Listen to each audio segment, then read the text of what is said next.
Sorry. Hello, Squeak. It cut me off, but I wasn't quite sure where I was, so I had to go back and look. But if I can pivot my mind to, you know, to having you like as my pup, you know, that's where I'd have the bond with you. Because as a daddy, like as a dom, I would be like, oh, you're not doing this. You must not love me. You must not want to be with me. But as as an owner, it would be very much like, hello, Tiny. Ignore my cat while I'm talking about being a good pet owner. Um, it's very much like, oh, you little ragamuffin, what are you doing? Get out of here, that kind of vibe.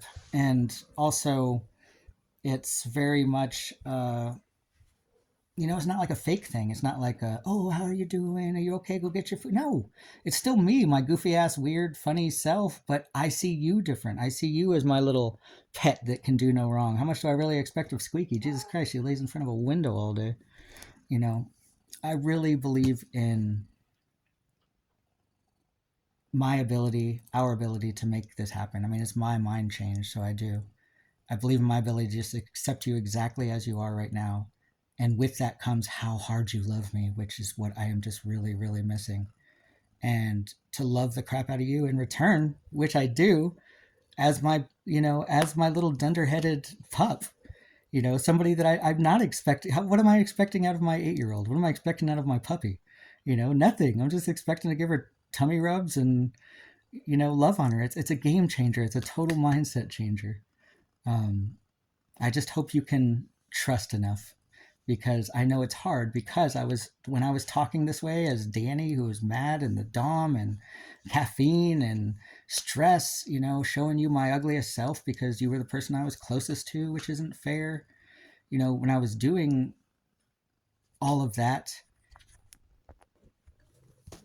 I was doing it to like an 8-year-old girl, and it's hard for me. I didn't get that. I didn't understand that. You were just Deja. You were my 25-year-old, 24-year-old Deja. But that's not really what it was. Daddy was doing that, and that's really hard.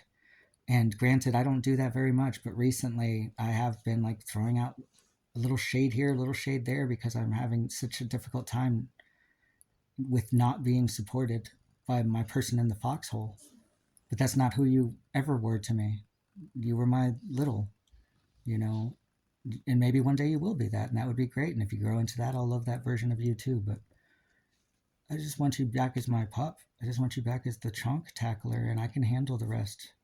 Don't get me wrong, I'm gonna need help with you doing your stuff and me doing my stuff, but it's not gonna be this big regimented thing anymore. It's not gonna be day in, day out. If you think about the arc line of Armageddon, it was very similar to this. We were doing a lot of work around the house. Daddy was over doming, and then I find out that you've been doing something shady with money, and I blew up and was verbally abusive to you. Well, this time, think about it. We've been doing a lot of stuff with the house. The stress isn't high because of me finding out about money. The stress is high because of mom.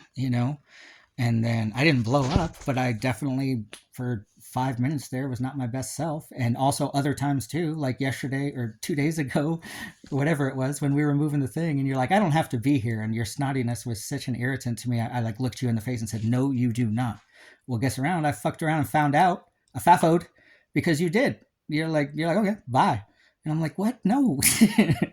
That's the part of me that forgot like how devastated I would be if you left, and how much I do love you, because I forget that sometimes too, because I just feel it's just very hard to feel how much I love you, because it just feels like you don't love me because you don't do the things I ask you to show me love.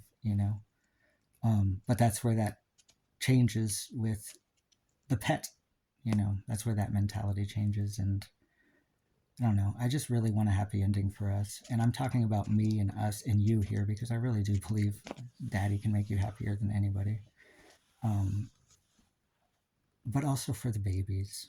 Like, we have a family, and it's a big part of the story for me, because I need all of my babies to be happy. And they miss you. Um, I mean, Molly keeps walking around looking for you, and Squeaky, squeaky. But she definitely is crying a little bit more than she usually does, and she already cries a bunch. I want a happy ending for not only for us, but for everybody.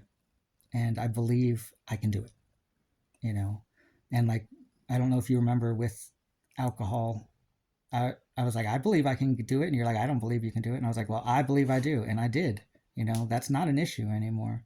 Uh, you know, I believe it with this as well. I believe that I can totally adopt my mindset as you as my pet, um, and that we can do this right. I just need you to understand. Please do not characterize me as any kind of abuser or anything like that. You give as good as you get. You know what I'm saying? Like you say things to me too. You do things to me too. You, especially recently. Um, the fact that I do it at all now that I see you as like the 8-year-old little who with big, anime eyes kills me, and it's bigger on me for doing that, especially because it's your red line issue. But that's the thing. That would be a one and done. That would be a promise from me to you that I will never verbally abuse you again, not even for a sentence or two. I can't risk losing you. You know, and not only that, I don't want to do that to you now that I see you the way I do. Like, who does that to a puppy? This is a this is a very big shift for me. Um, I think something like this maybe had to happen. I had to get like smacked upside the head again. Um, I think I was kind of starting to stumble on it a little while ago, where I was saying to myself that I need to just accept how you love me instead of like you speaking my love language. I just need to hear your love language. And that pretty much was getting to the point where I was gonna, if I followed that, I was gonna say, hey, um, I want us to be um, I want her to be exactly how she is and me to love her exactly how she is, because she loves me so hard. That is enough. And I got there. And I just hope you still have the ability to trust me on this. I can do this. And the same way that I needed to choose to trust you after Armageddon, because nothing about your behavior told me to trust you at all. I had to choose it, because without trust, there isn't anything. I now trust you. Like, I couldn't get there all the way, but I now do. But now I need you to trust me. Like, I trust you enough to put the house half in your name. So I trust you. Like, I believe in us. I believe in you.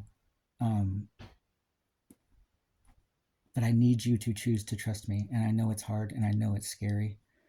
And I know that, you know, a daddy has been yelling at an 8-year-old this whole time, which I didn't realize, you know, but I realize it now. And it won't happen again. And if I would have known it before, it wouldn't have happened then, because I would never do that. This is how I feel on day 2, and I hope this is how I continue to feel.